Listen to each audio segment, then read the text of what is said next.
Tivemos um entrave, mas nós estamos iniciando a nossa live hoje, dia 3 de novembro, pós-feriadão. Haha, loucura, loucura! Aquela live maravilhosa de matemática e física, juntos, Ledu e Lucas Skywalker, com o objetivo de fazer você ser o cara, a cara do Enem, ou não é? Rumo ao 1000. Moçada, então vamos começar aí para a gente não perder tempo, que nós já tivemos um pequeno entrave aí tecnológico, mas já está resolvido. Hoje, na parte de matemática, nós vamos falar sobre progressão aritmética e progressão geométrica, ok? Qual é a ideia disso? PA e PG nada mais é do que uma sequência com uma lógica que não deixa de ser uma função.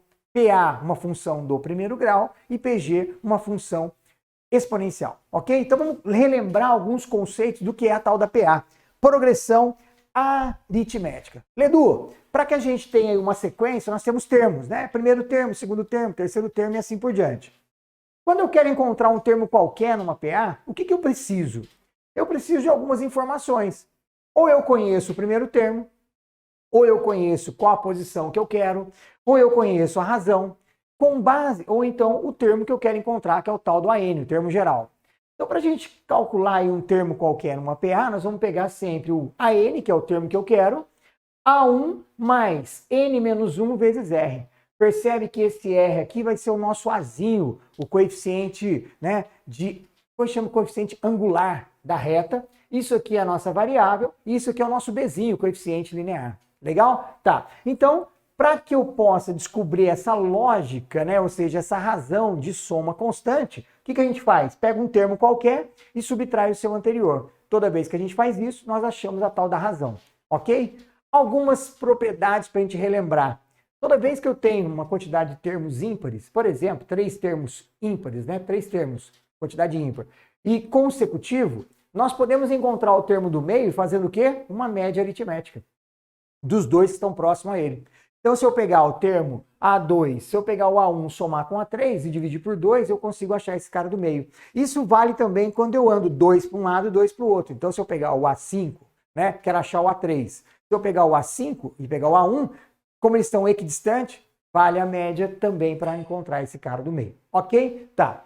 Uma outra forma também que a gente tem para trabalhar a PA, quando a gente tem 3 termos, nós podemos escrever o termo do meio como um X qualquer. O anterior a gente subtrai a razão e o posterior a gente soma uma razão. Simples assim, ok? Toda vez que você tem uma quantidade de termos e você quer somar esses termos numa PA, o que a gente deve fazer? Pegar o primeiro, pegar o último, somar esses dois valores. Esses dois valores, eles são iguais se eu somar o segundo com o penúltimo, o terceiro com o antepenúltimo. Como isso aí dá sempre uma constante igual, então nós vamos pegar o primeiro, somar com o último, multiplicar pela quantidade de termos e dividir por 2. Por quê? Eu somei o primeiro com o último, o resultado é o mesmo que o último com o primeiro. Quando eu cumprimento alguém, eu estou cumprimentando outra pessoa, mas não são 2 cumprimentos, é um só. Então por isso que eu divido por 2. Tá ok? Então tá aí uma forma de a gente trabalhar a PA.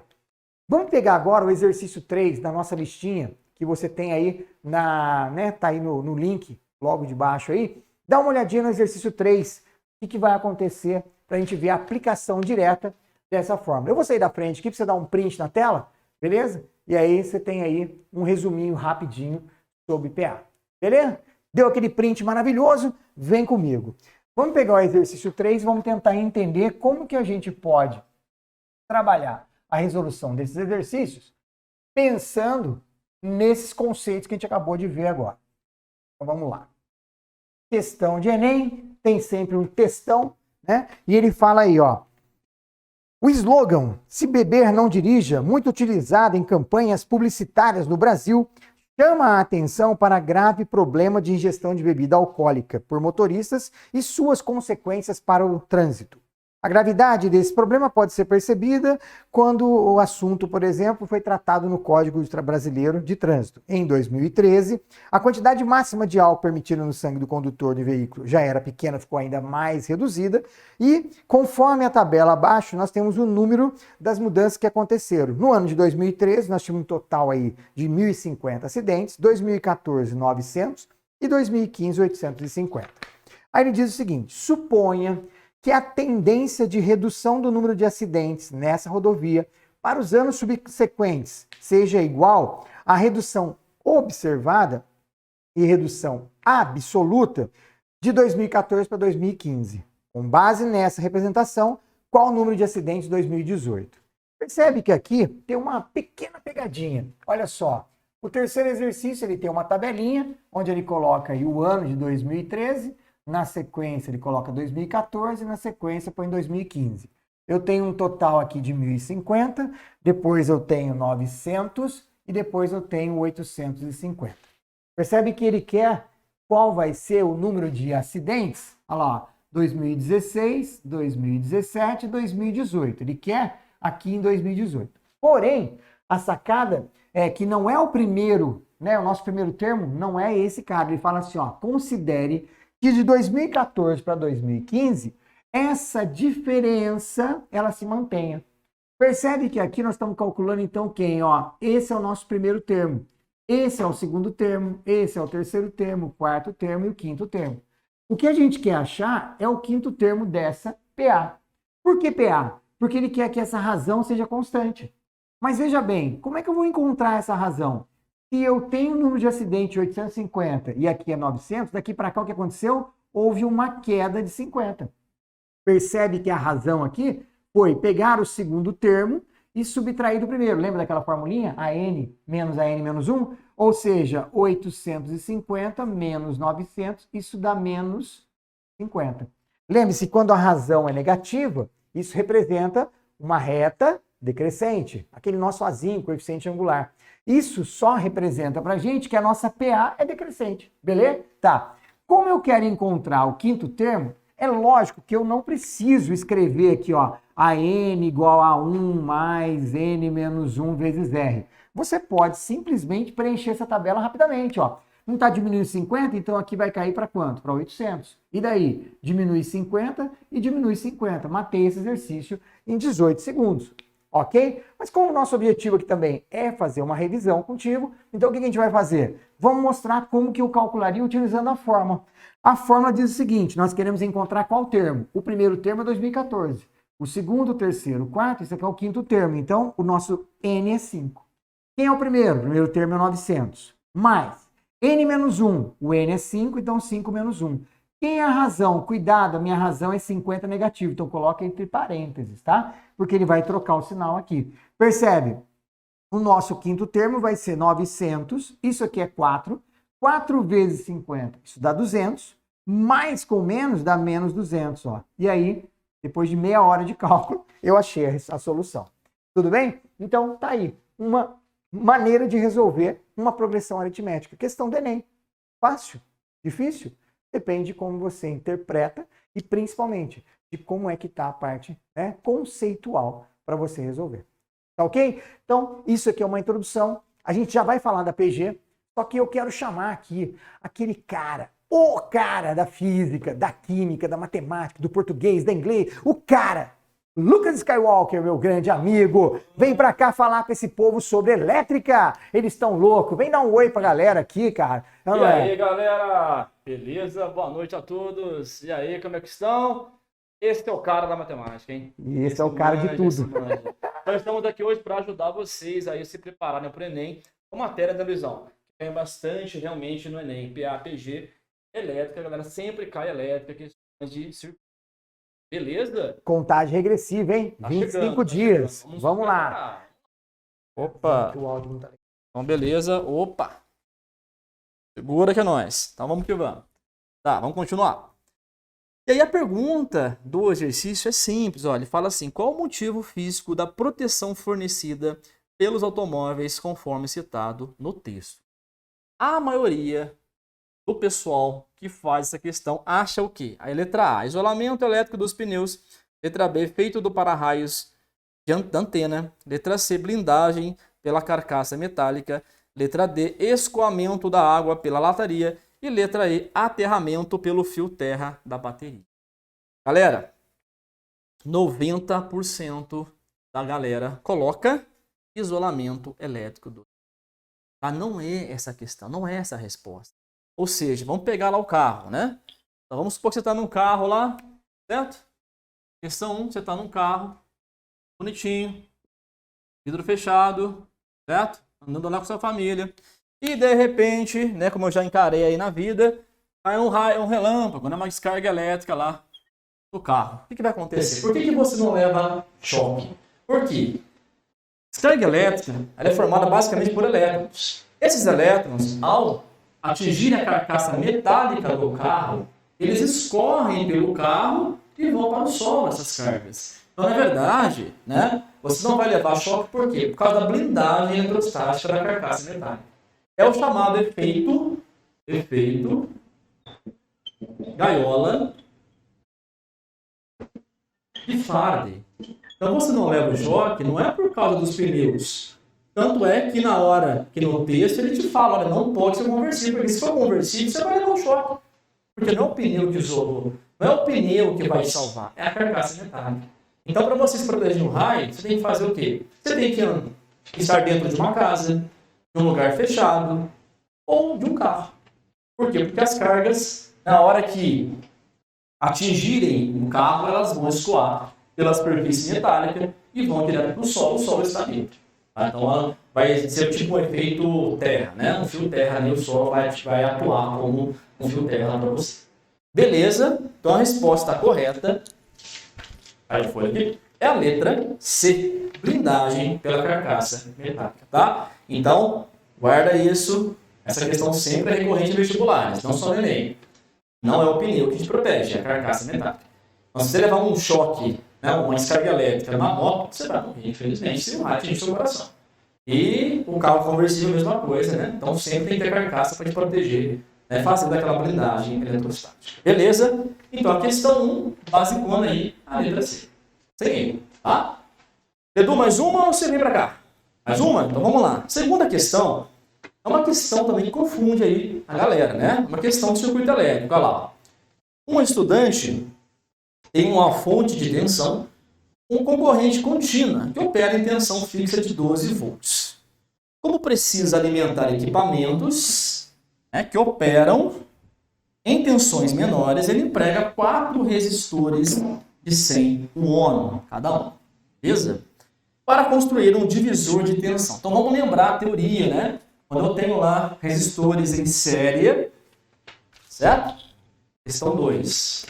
Resistores em série, a tensão total, a tensão aplicada nesses resistores, ela vai se dividir, galera. Tá? Então ele montou ali 4 resistores para dividir a tensão. Então a tensão se divide nos resistores. E a corrente elétrica total, ela vai ser a mesma, tá? Então a corrente que passa por todos os resistores, ela vai ser igual. Mas a tensão total, ela vai se dividir nos elementos que estão em série. No caso, seriam resistores, né? Vou continuando, então ele fala assim que ele emprega 4 resistores de 100 ohm cada um, certo? Para construir um divisor de tensão. Obtém-se, então, esse divisor associando os resistores como exibido na figura. Os aparelhos podem ser ligados entre os pontos A, B, C, D e E, dependendo da tensão especificada. Vamos desenhar aqui o divisor? Vamos lá. Ele colocou aqui uma fonte de 12 volts, certo? Lembrando que o pauzinho grande é o polo positivo, o pauzinho pequeno, galera, é o polo negativo. Tá bom? Então, potencial positivo, potencial negativo, uma pilha. Aí ele foi lá e colocou 4 resistores de 100 ohm cada um. Né? 100 aqui, 100 para cá. E assim foi. Beleza. Ô, Skywalker, e agora? O que eu tenho que fazer aí? Será que eu tenho que fazer o R equivalente? O que eu tenho que fazer? Calma, vamos lá. Vamos ver o resto do texto. Às vezes você acha que a questão é difícil, mas ela não é. Né? Então aqui eu tenho ponto A, ponto B, né? Ponto C, ponto D e ponto E. Beleza. Então são 5 pontos que ele pode ligar um aparelho lá. Ele falou, aparelhos podem ser ligados. Ok.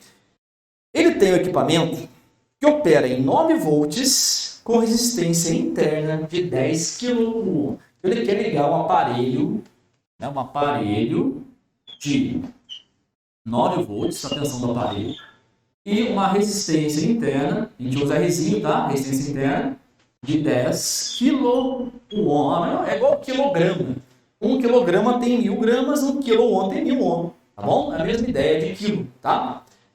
Entre quais pontos do divisor de tensão esse equipamento deve ser ligado para funcionar corretamente e qual será o valor da intensidade da corrente nele estabelecida? É uma questão, galera, que parece ser difícil, mas ela não é difícil, tá? Vou te provar, ó. Vamos lá. Olha só, pensa comigo. Se eu tenho aqui uma tensão de 12 volts e esses resistores são todos iguais e estão em série, então qual que é a tensão em cada um deles? Vamos pensar. Bom, se todos são idênticos, a tensão em cada um deles vai ser a mesma tensão. E como você tem 4 idênticos, qual que vai ser a tensão em cada um deles, já que, como eles estão em série, a tensão de 12 volts vai se dividir igualmente em cada um deles. Ô, Skywalker, essa é fácil, hein? A tensão em cada um vai ser 3, né? Porque 3, 6, 9, 12. Ah, faz sentido, rapaz. Então aqui é 3 volts, aqui vai ser 3 volts, aqui vai ser 3 volts, e aqui vai ser também 3 volts. Aí você olha alternativas, né? Vamos lá. Bom, em quais pontos eu posso ligar o meu aparelho? Pensa comigo, galera. Eu tenho que ligar meu aparelho. Como é que ele funciona? Ele funciona com 9 volts. Então eu tenho que ligar entre dois pontos onde a tensão de operação é 9. Pô, então você pensa, posso ligar entre A e B? Não, porque entre A e B tem 3 volts. Posso ligar entre A e C? Não, porque tem 6 volts. Posso ligar entre A e D? Opa, pode, porque entre A e D você tem 9. Ah, posso ligar entre A e E? Não, porque entre A e E tem 12. Posso ligar entre B e E? Posso, entre B e E eu posso, porque entre B e E tem 9 volts. Fechou? Aí você já exclui a alternativa. Por exemplo, letra A e C, 6 volts, morreu. Letra A não pode ser. Esquece.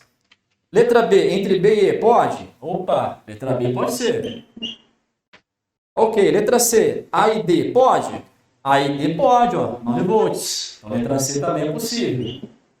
Letra D, B e E, pode? Pode, B e E tem 9 volts.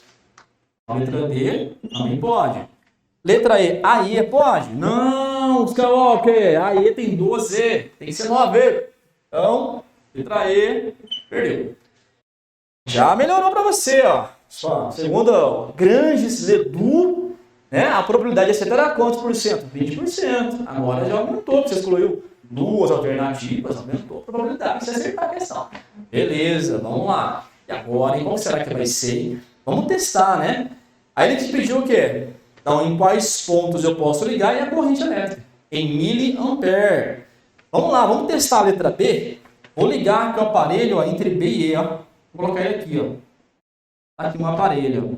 Resistência interna. E a tensão dele de 9, ó. 9 volts. E o Rzinho está aqui. Ah, beleza. Então a nossa corrente, só ligar ele bonitinho que eu troquei aqui os pontos. Fazer igual tá ali. Apesar que estava certo, né? Um receptor. Beleza. Mais. Então a corrente vai vir aqui, ó. Corrente que passa por ele. Fechou? O que você tem? A tensão de 9 e a resistência de 10 kΩ. Como é que você acha a corrente? Usa o homem. Primeira lei de Ohm. Ó, perdão. Então a tensão vai ser quanto? 9. Resistência 10. Corrente I. Aí você me pergunta, pô, Skywalker, mas você vai usar a resistência em kΩ? Vou. Por que eu vou? Porque a resposta é em miliampere. Então, se eu usar em kΩ aqui, automaticamente a resposta vai sair para você já em miliampere direto. Você podia transformar 10 vezes a terceira, mas não precisa, filho, usa a cabeça. Então, a corrente vai ser 9 por 10, que dá 0,9 miliampere. Então, será que é a letra B? Não. Letra B, 30. Letra C? Não. Letra D, olha aí. Entre B e a corrente de 0,9 miliampere. Pessoal, via de regra, quando você coloca um receptor aqui, que é o caso, a resistência equivalente mudaria, então não seria 9. Mas como a resistência é muito grande, isso não vai atrapalhar o exercício. Então, meio que o Enem ele desprezou esse caso, tá? Então, ficou mais simples a questão. Mas, via de regra, você mudaria aqui o R equivalente. Tá bom? Mas, nesse caso, não precisa. É mais simples do que isso, tá? Fechou, Edu? Chique. Então, vamos para agora, voltando para a matemática, progressão geométrica. Isso cai bastante, hein? Valeu, galera. Fica com nós aí, que já tem mais questões de física e matemática. Vou passar aqui vou passar o microfone pra ele, rapaz.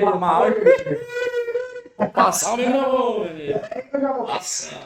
Passa. Leandro, eu apago pra você, Leandro. Último, nossa senhora, aqui é tudo assim, a gente arruma, coloca e vem comigo no Tirura, loucura.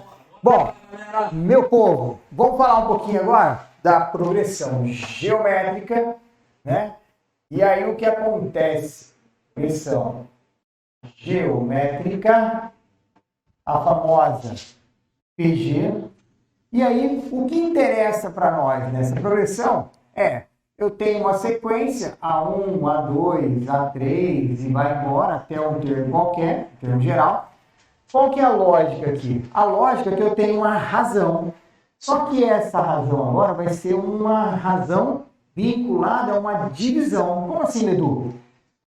Para que eu possa ter aqui uma sequência PG, eu vou estar sempre multiplicando por um termo constante. Então, para eu achar quem é, né, essa tal da razão, eu vou pegar um termo qualquer e vou dividir pelo anterior. E por que a gente usa a palavrinha que? Que é de quociente. Então, lá na PA é o R de razão de soma, né? Soma de um valor constante, pode somar um valor negativo, um valor positivo, mas é uma soma. E aqui nós vamos trabalhar com a razão vinculada ao quociente, que é uma divisão. E aí o termo geral, se você pensar aqui, o termo geral vai ser o A1.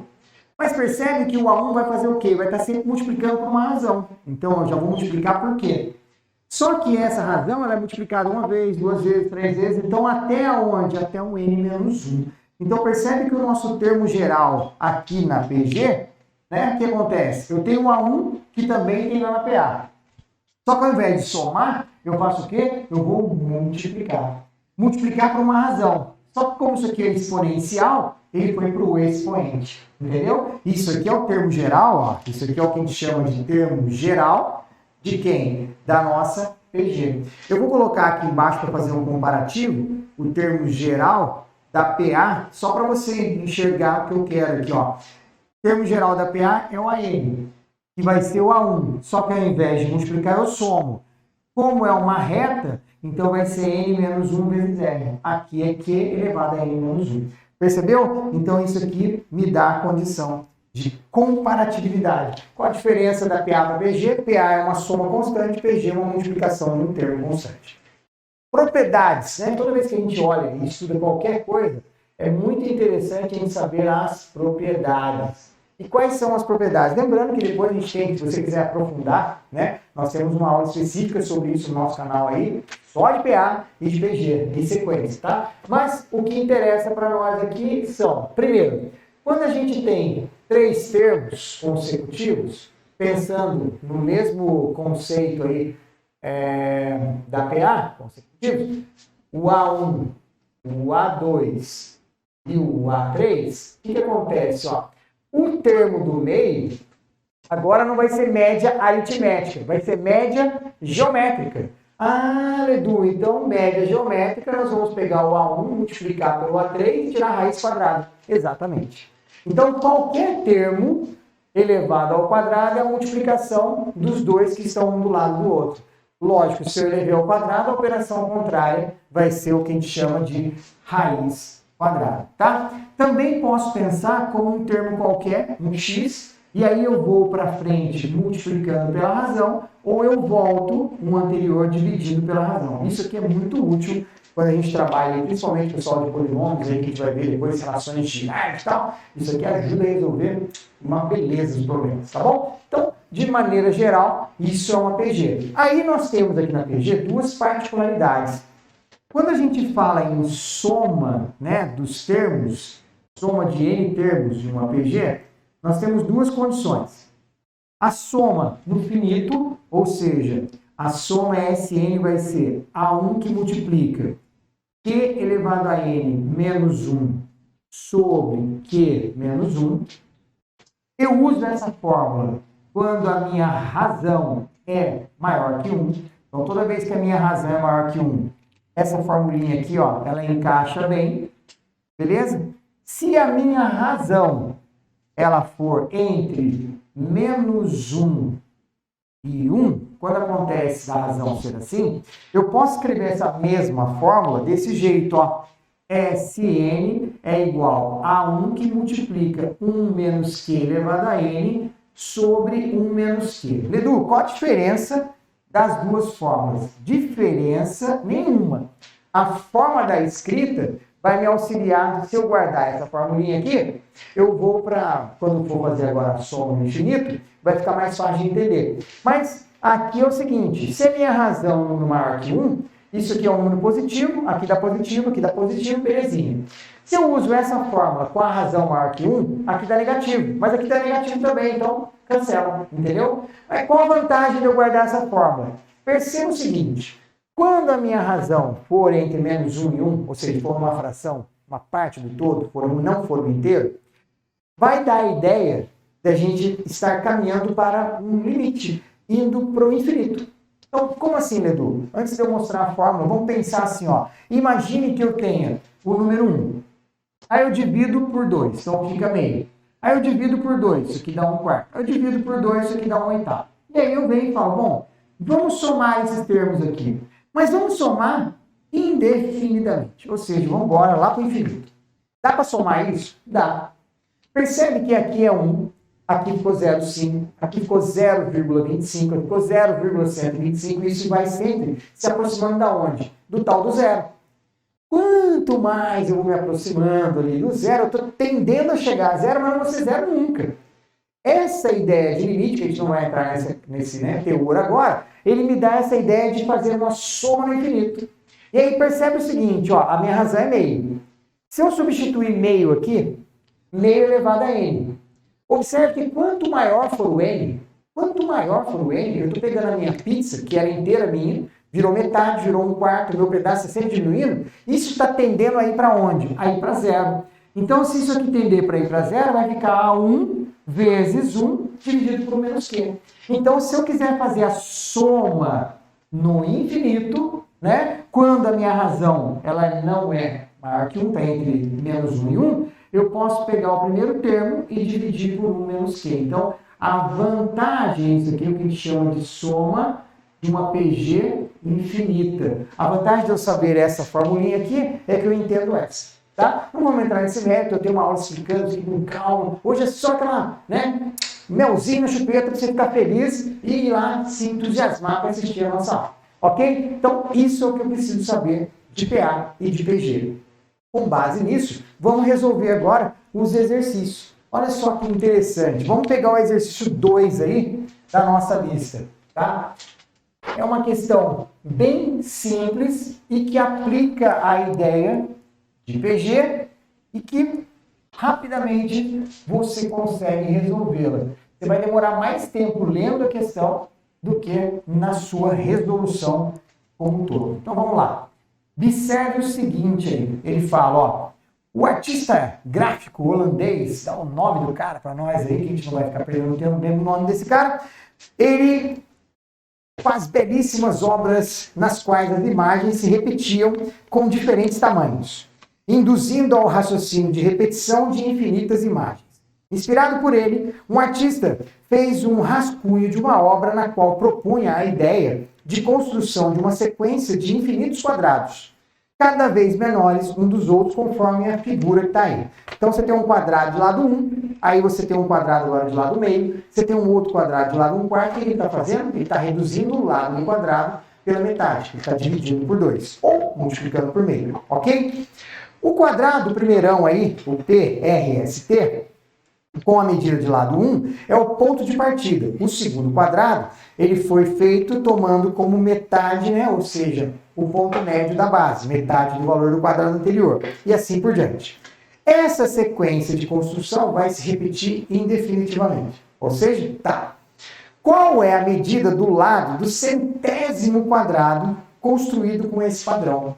Percebe que essa questão aqui ela vai me abrir algumas margens para algumas perguntas de Enem. Então, segunda questão, nós temos um quadrado, beleza? Onde o lado é 1. E aí o que ele faz? Ele pega metade desse quadrado e cria um outro quadrado de lado meio. Aí ele pega metade e cria um outro quadrado de lado meio vezes meio. O que ele quer? Nessa lógica, ele quer quem está na posição 100. Ele quer aquela carne, o A100. Nossa, foi piadinha ruim, hein? Quem vai ser o A100? Percebe? Vamos lá. Digamos que você esqueceu a fórmula. Quem é o A1? O A1 é 1. Beleza? Tá. Quem vai ser a razão? A razão nós estamos dividindo por 2. Vamos multiplicar por meio. Certo? Como que a gente chega no centésimo termo? Percebe, ó. Centésimo termo vai ser sempre o primeiro termo, que é o número 1, a razão, que é meio, e isso vai ser quantas vezes? N menos 1, ou seja, 100 menos 1. Percebeu? Está resolvido, está feito, a questão está pronta. Como assim, Edu? Essa é a resposta? Procura aí para você ver, ó, a alternativa é meio elevado a 99 vezes 1. Então, achamos a solução de um problema simples, simples, simples, muito rápido e de resolução tranquila. Beleza? Entendeu? Se eu sei teoria, se eu sei conceito, isso vai muito de boa. Ok? Eu queria agora fazer com você a questão número 4, né? Que ele fala assim, ó. Torneios de tênis, em geral, são disputados em sistema de eliminatória simples. Nesse sistema, são disputadas partidas entre 2 competidores, com a eliminação do perdedor e promoção do vencedor para a próxima fase. Dessa forma, se na primeira fase do torneio ele conta com 2N competidores, estão na segunda fase restando somente N competidores, e assim sucessivamente até a partida final. Grifa até a partida final, que eu vou explicar para você por quê. Tá? Em um torneio de tênis, disputado no sistema, nós temos 128 tenistas, ok? E aí ele quer saber o seguinte, para definir o campeão desse torneio, qual o número de partidas necessárias? Por que eu pedi para você grifar? Porque olha só, a questão número 3 diz que o formato do torneio sempre é 2N, ok? Isso é o número de pessoas. No nosso caso aqui, são 128 tenistas. Quando a gente fala em partidas, ou seja, quantas partidas eu vou ter, quantos jogos eu vou ter, se eu tenho 128 pessoas e eles jogam entre si, então, se eu tenho 128, o número de partidas vai ser metade. Concorda? Esse cara joga com esse, é uma partida. Esse joga com esse, segunda partida. Então, para eu achar o número de partidas inicial, qual é na primeira fase? 128 dividido por 2, eu tenho 64 jogos na primeira fase. Ok? Tá. O que acontece? Eles jogam entre si. Quem ganha vai para a próxima, quem perde fica. O que acontece para eu ter o segundo termo? Ou seja, para eu ter a segunda fase, olha só, eu não estou dividindo por 2, então eu estou num APG. Perceba que eu tinha 64 pessoas que foram. Quantas partidas eu vou ter? Então, quando eu falo em partidas, eu vou dividir por 2, ou multiplicar por meio. Então, na segunda fase, eu tenho 32 jogos. E o que vai acontecer? Eu vou estar sempre dividindo por 2. Então, eu vou pegar o 32, vou dividir por 2, vou para a próxima fase. Quantas pessoas? 16. Na próxima fase, vou pegar 16, dividir por 2, eu tenho 8. Na próxima fase, vou pegar 8, dividir por 2, eu tenho 4. Na próxima fase, eu tenho 4 dividido por 2, que dá 2. E aí, agora, presta atenção, que tem a pegadinha do nosso problema. Quando você olha nas alternativas, primeiro, conforme disse meu querido Lucas Skywalker, quando a gente começa a entender o problema, de cara, a gente elimina o item A, o item C e o item D. De cara. Ou seja, você ficou agora no minha mãe mandou. Ou eu erro ou eu acerto. Qual que é a diferença? Ó, eu quero o total de partidas. Então eu vou estar fazendo um somatório de todas essas partidas. Eu quero somar 64 mais 32 mais. E aí segura até aqui. Observe que a minha resposta ou para no 2 ou eu vou para 1. O que significa um? Significa um jogo. Significa a partida final. Quer dizer que tem uma final. Então, quando ele fala lá, ó, até a partida final que eu pedi para você grifar, quer dizer que eu tenho um jogo último. E aí, então, a sacada do exercício é entrar essa soma 1. E aí, a alternativa correta aqui vai ser a nossa letra E. E tá resolvido. Show! Entendeu? Olha só. Enem é fácil? Muito. Desde que eu tenha conhecimento teórico e, principalmente, a interpretação do texto. E entender as nuances que estão, né? A gente lê com calma e grifar as palavras importantes para a gente não perder. Porque aqui, com certeza, você poderia ter ficado em dúvida, ou na letra B, ou na letra E, né? E, de repente, não ter entendido por que eu tenho que somar um. Não é somar um, é somar uma partida, ou seja, a partida final. Era importante. Certo, meu querido Lucas Skywalker? Então, vem para cá falar um pouco mais para esse povo sobre elétrica. Não é? Vou passar para ele o microfone. Impressionante. Olha o bolso que você não está Vamos lá, vai jogar apoia e eu no vou bolso. pagar a lousa para ele, olha, porque esse cara é... Vamos que vamos, galera. Vamos continuar aí. Voltando para física, aquele bate-bola, matemática e física, irmãs. Vocês estão curtindo esse formato, moçada? Porque a gente está meio preocupado, né? Será que... Dá aí o comentário, galera. Fala aí como é que tá. Tá ok, tá legal. Matemática, física, só matemática, os dois tá bom. Fala aí, dê a sua opinião pra gente melhorar sempre aqui, tá? A gente vai aí melhorando pra vocês, pra ficar mais legal pra vocês. O nosso objetivo é sempre fazer... Beleza? Obrigado, Ledu. Esse é o cara, rapaz. É o cara da mate, é o cara que mate, é o cara de bom. Galera, então é o seguinte, vamos fazer a questão 3, né? Então, continuando a nossa vertente aí de elétrica, né? Você está percebendo, né, na parte de elétrica, que pô, se você souber um pouquinho ali de lei de Ohm, de teoria, a associação de resistores, potência, você consegue fazer ali a maioria das questões. Não vai fugir muito disso. Claro que tem questões variadas, né? Mas no grosso, galera, é isso daí que você tem que saber, tá bom? Por exemplo, a questão 3, ó. Uma pessoa percebe que a bateria do seu veículo fica descarregada após 5 dias sem uso. O que o Ledu falou ali de grifar essas informações é mega importante, tá? Porque muitas resoluções a pessoa deixa de fazer, por quê? Porque perde alguma informação do texto que era relevante para poder resolver a questão, tá bom? Então fica ligado, ó. Então 5 dias sem uso.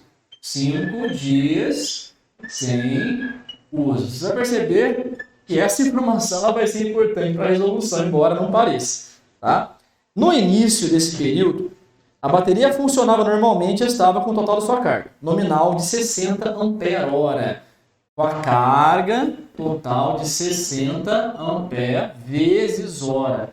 Então ele fala no início desse período, né, de 5 dias, né, porque ele fala lá no começo lá, que a bateria fica descarregada após 5 dias. Então ele fala no início desse período eu tinha quanto de carga? Carga na física é Q, tá? É quantidade de carga, assim como calor também é Q, tá bom? Cuidado com essa unidade. É 60 ampere vezes hora, tá? Ampere vezes hora. Não é ampere por hora, tá? É ampere hora. Beleza? Se você olhar a bateria do seu celular agora, a bateria vai estar lá, é 6.000 mAh. Então a carga é nesse formato, tá bom? Pensando na possibilidade de haver uma corrente de fuga, que se estabelece mesmo com dispositivos elétricos do veículo desligados, então por isso que não é legal deixar as coisas na tomada, né? Ele associa um amperímetro digital ao circuito do veículo.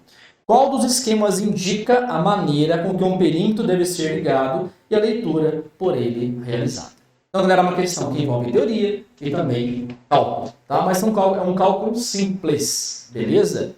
Quando você aprende lá, né, os chamados medidores elétricos, você aprende o seguinte, né, o basicão do basicão fala que, como é que você liga um amperímetro no circuito? Amperímetro. O que é um amperímetro médio, Skywalker? Pô, um amperímetro, ampere corrente, amperímetro médio corrente.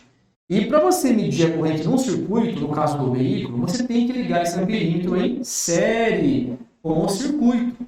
Tá? Só para poder fazer aqui a correlação, o voltímetro, que mede tensão de volt, né? Voltímetro, medidor de volt, ele é ligado em paralelo. Isso é o grosso, né? Esse aqui é o basicão para você entender de medidores elétricos. Então, se eu quero medir corrente no meu circuito, galera, eu tenho que ligá-lo em série, tá bom? E aí você já consegue matar algumas alternativas. Então, por exemplo, se você pegar a letra A, como é que está ligado o amperímetro na letra A? Então, você tem aqui o circuito do veículo, que é a fiação. Vou colocar aqui para ficar simplificado, circuito. Tá? Aí você tem aqui uma fiação que vem daqui, e liga na bateria. Ele está aqui. Beleza. Vamos supor que aqui seja o polo positivo da bateria. Tá? Aí ele pega outra parte do circuito e liga no outro polo da bateria, que obviamente é o polo negativo. E aí você percebe na letra A, como é que esse cara ligou o amperímetro? Ele ligou o amperímetro em paralelo. Olha aqui, ó, ele pegou o polo positivo, ligou uma parte do amperímetro, que eu vou simbolizar por esse azinho bolinha, que é o padrão, e a outra parte ligou no polo negativo. Então você percebe que o amperímetro e o circuito do veículo, galera, eles têm paralelo.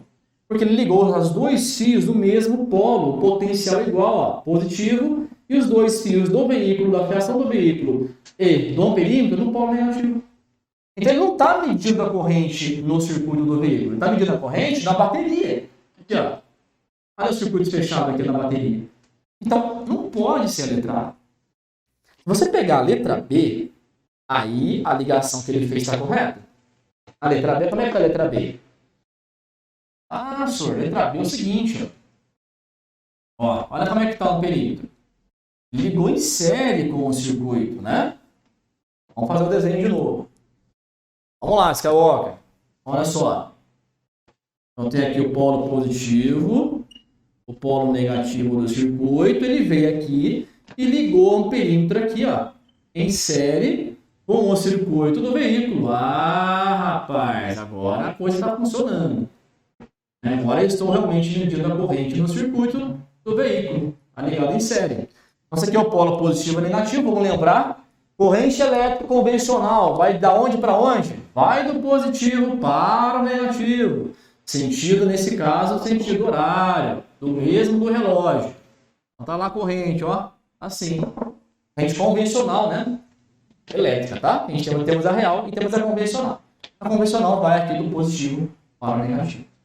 E aí ele fala para você que a corrente lá no perímetro medida é de meio.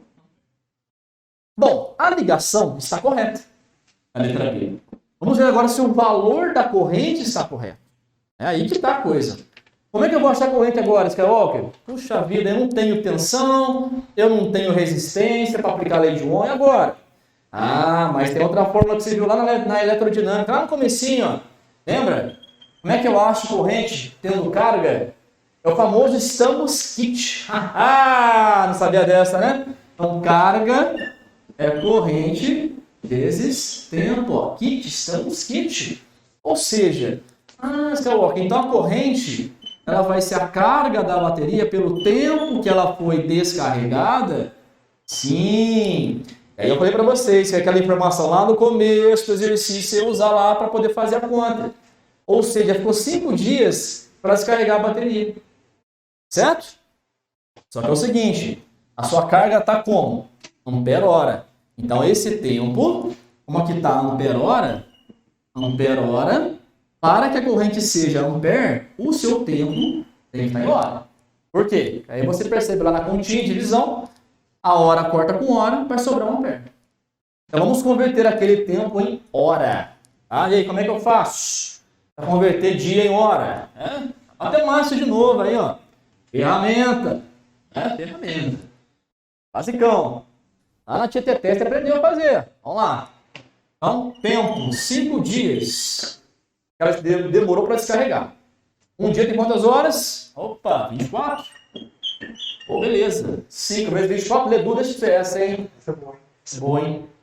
20. Como ele faz essa conta, hein? Multiplicar por 5. Dá uma dica pra ele. Multiplicar por 5. Boa, Ele faz o quê? Coloca um 0 e divide por 2. Olha aí, coloca um 0 e divide por 2. Cara, é bom, hein, velho? Fala pra você. 10 sobre 2 é 5. Então, põe o 24, com 0, 240, divide por 2. Cara, é bom, velho. Fala pra você. 5 ele fez lá, ó, 10 por 2, velho. 24 aí. Ou seja, coloca um zero. Isso, olha, coloca um 0 dividido por 2. 120. O cara é bom, né? O cara é foda. Ó, então ficou 120 horas. 5 dias, né? 120 horas. Beleza. Vamos lá, a corrente elétrica vai ser então carga, 60, né? São 60 ampere-hora. E o tempo, 120, meu querido, ó. 6 por 12 dá meio ampere. Aí. Ou seja, a letra B está correta. Tá? Então a ligação está em série e a corrente indicada pelo perímetro, meio ampere. Beleza, uma questão tranquila, mas que te exige conhecer como é que você liga um perímetro no circuito, tem que ser em série, certo? E aí te exigiu também o quê? Relembrar lá a formulinha do kit para você achar a corrente tendo a carga. Fechou? Eu dou mais uma?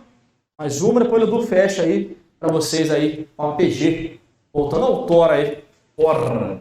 Beleza, galera? Comenta aí, dê sua opinião, certo? É importante pra gente poder sempre melhorar para vocês aí. Tá? Eu pedi aqui para eles colocarem sugestão para as nossas próximas. Sugestão de assunto. A dinâmica. Dinâmica.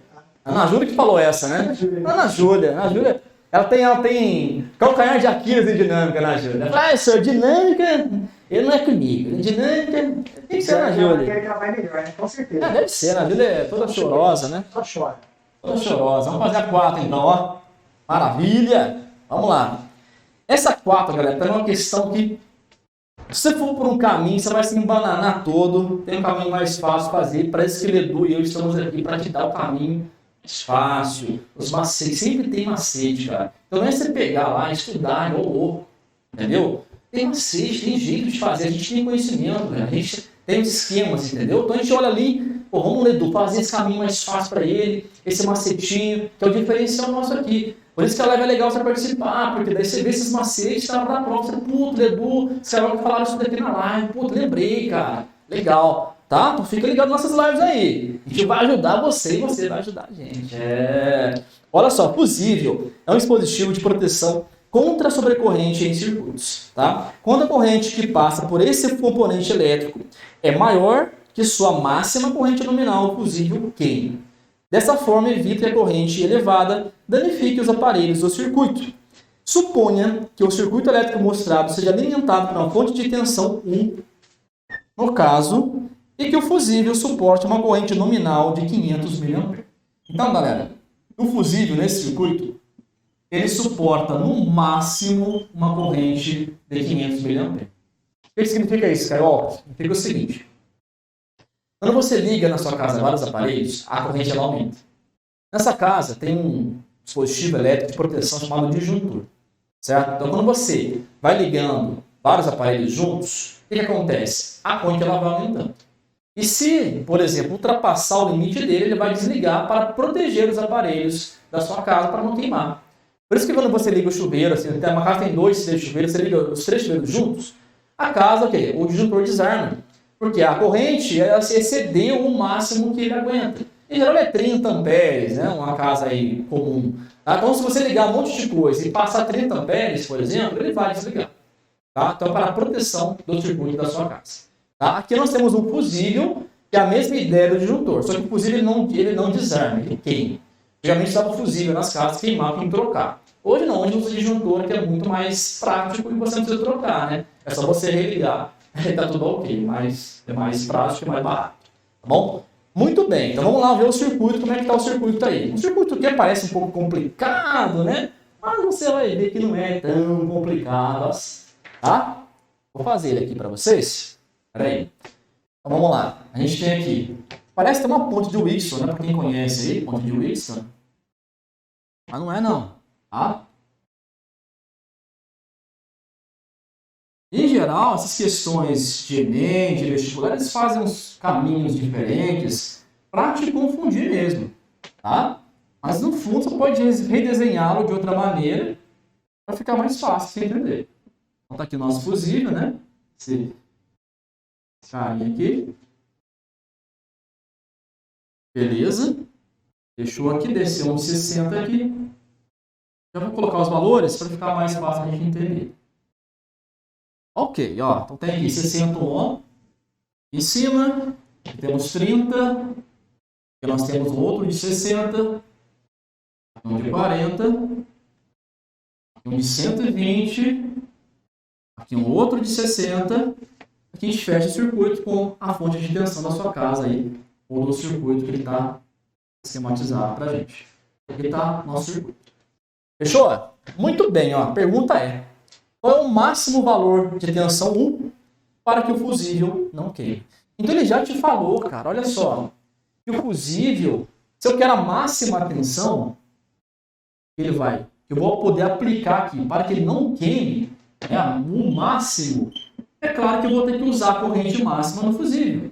Então eu já vou supor que esse fusível está aguentando ali 500 mA. Vamos converter em ampere para ficar mais fácil fazer a conta, já que a resposta está em volt. Então vamos converter para ampere, fica mais fácil. Então 500 mA, para converter para ampere, você divide por 1000. Então, a corrente máxima, ao passar pelo fusível, vai ser de meio ampere. Então aqui, ó, está passando meio ampere por esse resistor de 120 ohm que está em série com o nosso fusível. Beleza? E aí já dá para sacar uma outra coisa. Pô, senhor, vamos lá, Skywalker. Se aqui a resistência é 120 e aqui é 60, metade do 120, consequentemente, a corrente que passa pelo 60 já dá para saber. Né? Porque aqui é meio, onde a resistência é menor, a corrente vai ser maior. E no caso ela vai ser o quê? Inversamente proporcional. Então, se aqui é 60 e aqui é 120, ou seja, metade daqui, a corrente aqui vai ser o dobro daqui. Ou seja, pelo 60 está passando 1 ampere. Já aqui, olha só, o 120 e o 60 estão aqui em paralelo, a tensão é igual. Então, a tensão é igual, você pode usar esse raciocínio, ó. U igual a R vezes I, galera. Corrente e resistência são inversamente proporcionais. Se um aumenta, o outro diminui proporcionalmente, no caso inverso, para poder manter a tensão igual. Então, beleza. O que você sabe agora? Bom, senhor, maravilha. Então, a gente tem aqui, ó, passa meio pelo 120, passa 1 pelo 60. Nesse nó, né, que é uma divisão do circuito, essas correntes se encontram. Soma para mim, ó, lei dos nós, ó, vamos lembrar a lei dos nós, ó. Ou seja, a somatória das correntes antes de chegar no nó é igual à somatória das correntes ao sair do nó. Lei dos nós é uma das leis de Kirchhoff, tá bom? Isso é importante também. Então temos aqui, ó, meio mais 1. Opa! Então, senhor, pelo de 40 vai passar 1,5 ampere? Exatamente. E eu te falo o seguinte agora, olha só, um grande pulo do gato. Olha só, para achar a tensão, eu preciso da parte de cima? Fazer R equivalente em paralelo? Você não precisa. Tanto é que você não precisa, eu vou apagar essa parte, ó. Vou te ajudar. Aqui, ó. Nossa, parece que essa sacada foi boa, hein? Você não vai nem usar a parte de cima, não. Não vou usar. Por quê? Porque a tensão que está prendendo a parte de baixo do meu circuito, que é a U, é a mesma tensão que prendia a parte de cima. Mas eu já tenho, galera, tudo aqui embaixo. Eu tenho corrente, eu tenho resistência, dá para achar esse U aí. Perfeito? Vamos lá então. Como é que eu vou fazer para achar esse U? E agora? O que você vai fazer?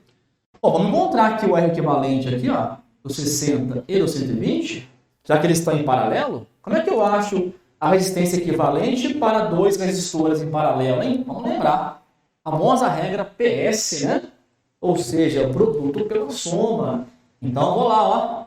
Calcular o R equivalente aqui desses dois, que eu vou chamar de REC'. Perfeito? Então, ficou assim, ó. REC', produto pela soma. Regra PS, ó. Produto pela soma. Então, eu faço 120 vezes 60 sobre 120 mais 60. Galera, essa regrinha só vale para 2. Também tem regra de 3, mas a gente não usa. Tá? É mais prático usar para 2. Tá bom? E essa regrinha aqui, ó. Então ficou REC', 120 vezes 60 vai dar 72,00, né? 6 vezes 12, né? 72 com 2 zeros. Aqui embaixo ficou 120 mais 60, 180. Perfeito? Vamos cortar 0 com 0. E agora, o que a gente pode fazer para poder fazer essa conta? Edu, dá uma dica para nós aí. 7,2, será que é por 18? Deve ser, né? 9, né? 9? 9 é 279, 189 tá na tabela do 9. Acho que 4 dá, hein, Luizão? Então, os dois estão na tabela do 9. Do Se 9. dividir por 9 ali, ó. Por 9 dá 2 por 9 dá? Isso, e 9 aí, 9 vezes 8. Dá 8. 8. Divide por 2 de novo. Beleza? Dá 40. 40 aí. 4 por 2. E aí dá o 4 0. Isso. 40 on. Esse é o cara, eu sou fã desse cara aí. Esse cara é um bicho. 40 on. Certo? Aí ficou assim o circuito. Olha, Skywalker. 120, 60, virou um de 40, virou um de 40. Olha agora o circuito, galera. Ó, ficou um de 40. Ficou outro de 40. O Ledu é técnico aí em eletrônica. O cara manja, viu? Ele vai deixar pra ele, na próxima deixa ele fazer uma dessa. O cara é bom, velho. O cara faz tudo aí. Ó. Agora a nossa tensão máxima. E aí a corrente, hein? A corrente total aqui é o meio. Ó. Do mais pro menos, né? Corrente convencional, ó. 1,5. Vou fazer mais bonitinho aqui. Vamos ficar bagunçado. Aí, ó. Corrente. E de 1,5 ampere. Certo? Agora eu faço o quê? Opa, os dois estão em quê? Estão em série, ó. Ó, corrente que passa pelos dois é a mesma, tá? Não vão pela figura, vão pela corrente. Corrente que passa pelos dois é a mesma, então eles estão em série. Perfeito? Ó, então para fechar, hein? Já vem o Edu aí com PG para vocês. Progressão geométrica, olha só. Então, como é que ficou? O máximo igual ao REC final vezes o I máximo. Engraçado que tem muito aluno nosso aí que está na live para não ficar de REC final, né? REC final, fica a dica. Fica a dica. O máximo. Como é que eu acho o REC final? Só somar. Ó, tá em série. Então 40 mais 40 vezes o I máximo, que é 1,5. Certo? Então ficou o máximo igual a 80 vezes 1,5.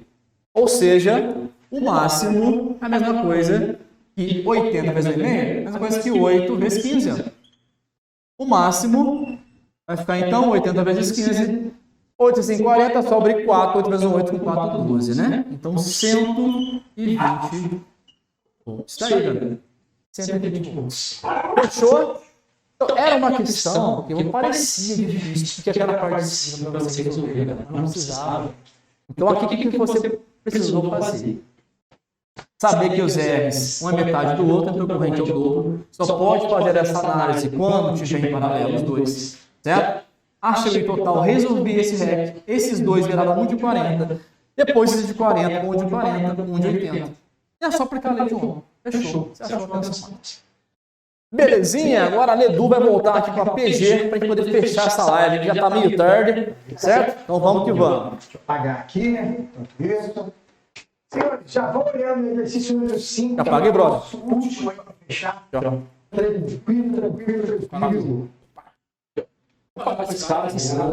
Loucura. Isso aqui é uma parceria sensacional. Que vão te atrás de gente. Você não doa, né? Estude, porque segundo você droga, alguém está estudando, hein? Exatamente. Alguém está estudando. Não perca tempo. Não perca a sua vaga.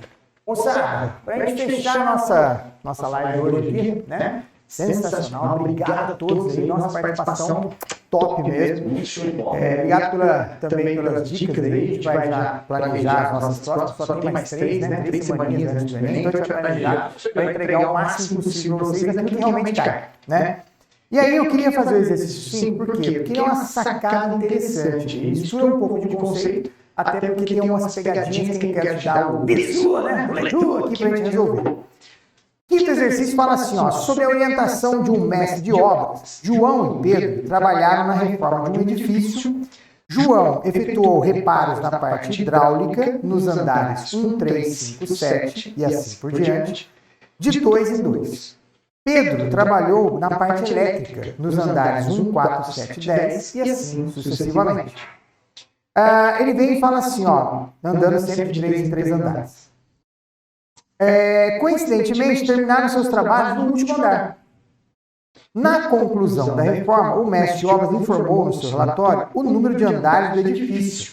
Sabe-se que ao longo da execução da obra, em exatamente 20 andares, foram localizados reparos nas partes hidráulica e elétrica por João e Pedro. Ele quer saber qual o número de andares desse edifício.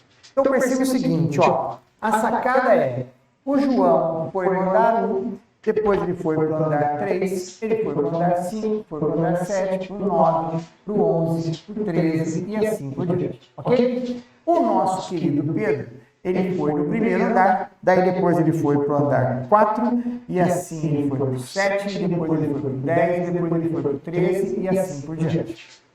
Observe que a sacada do exercício aqui são 20 andares que os dois trabalharam juntos. Então, eles trabalharam juntos em qual andar? No primeiro, ó. Beleza? Começaram fazendo a parte elétrica e a parte hidráulica no primeiro. Na sequência, olha só, eles foram para o andar 7, ó. E na sequência, eles foram para o andar 13. Percebe que, então, os dois juntos, né? O Pedro e o João, eles criaram uma PG. Desculpa, uma PA. Tem uma PA aqui onde a razão é somar 2. Tem uma PA aqui onde a razão é somar 3. Percebe que acabou de aparecer aqui uma progressão, né? Uma sequência, onde eles trabalharam no primeiro, no sétimo e depois no 13º. Ou seja, esse cara aqui é o primeiro termo, esse cara é o segundo termo e o terceiro. Observe que eles caminharam juntos nesses andares durante 20 andares. Os dois trabalharam juntos durante 20 andares. Então significa que qual é o 20º andar que os dois estão juntos? Inclusive, esse 20º andar, ele é o último, ou seja, ele é o andar total do nosso prédio, ó. Beleza? Então tá aqui, ó, andar 1, 2, 3, tarararará, e aqui em cima é o nosso último andar. Então a pegadinha não é que eles andaram 20 andares, o prédio tem 20 andares. Eles trabalharam juntos em 20 andares. Então eu preciso saber quem é o 20º termo. Percebe então, qual é a regra do jogo aqui? A regra do jogo é você, daqui para cá, somar 6. E daqui para cá, somei 6. Então nós criamos aqui uma progressão aritmética. Show! Progressão aritmética é aquela onde o termo geral é o A1 mais o N menos 1 vezes a razão. O que a gente quer achar? A gente quer achar a posição 20 dessa nossa PA. Quem é a posição 20? O primeiro termo é 1. Eu vou pegar 20 menos 1 aqui e vou multiplicar a razão, que é 6. Ok? Então, o que acontece? O A20 vai ser 1 mais isso aqui dá 19 vezes 6. 19 vezes 6 é a mesma coisa que 20 vezes 6, tirando uma vez. Olha lá, 6 vezes 9, então isso aqui dá 54, vai 5, isso aqui dá 114. Somando 1, isso significa que o 20º termo vai dar 115. Isso significa que eles trabalharam juntos aqui no primeiro andar. Aí no segundo andar alguém trabalhou, o outro não. Aí no terceiro andar, aí no quarto andar, então eles começaram a trabalhar juntos em quantos andares? Em 20. Mas o total são 115 andares. E aí, está resolvido. Beleza? É isso aí. Tranquilo. Enem é isso. Ledu, tem a questão número 1. A questão número 1 é muito simples, é muito facinho. Vou deixar para você pensar aí. Ele quer saber quantos números 2 entram. Resolve ela aí para você ver. É muito mamatinha. É só pensar o 2 na unidade, o 2 entrando na dezena e o 2 na centena. E aí somar as quantidades. Eu vou deixar como um brinde para você pensar e resolver. Beleza, Luquinho? Tranquilo? Então, vamos chamar o Lucas aqui para a gente finalizar ou não? Pronto, né? Acho que chega por aí. A minha 5. Você quer fazer também ou não? Não, fica no lambuja. Vamos deixar também? Deixa de lambuja. Sempre desafio para você. Na próxima live, se você fez, entra no chat e comenta lá com a gente. E o legal também, se você conseguir resolver ou tiver dúvida, põe nos comentários, que a gente responde para você. Com certeza. Isso é importante. Tá bom? Beleza? Então, a gente quer agradecer. Muito obrigado por você ter ficado com a gente até agora. Semana que vem, estamos juntos de novo. Vai ser física de novo, dinâmica e análise combinatória e probabilidade. Você precisa dessa live vai ser mega. Espalha para todo mundo que ela vai ser importante. Para chegar em mais pessoas possíveis, certo? Para poder a gente poder fazer mais conteúdo para você. É isso aí. Beleza? Então, obrigado mesmo. Né? E não se esqueça que se você nos ajuda, a gente ajuda você. E nos queira bem que não tem custa nada. Virissudo, Edu! Nossa, esteja Sempre com você. Valeu, tchau! Obrigado, galera.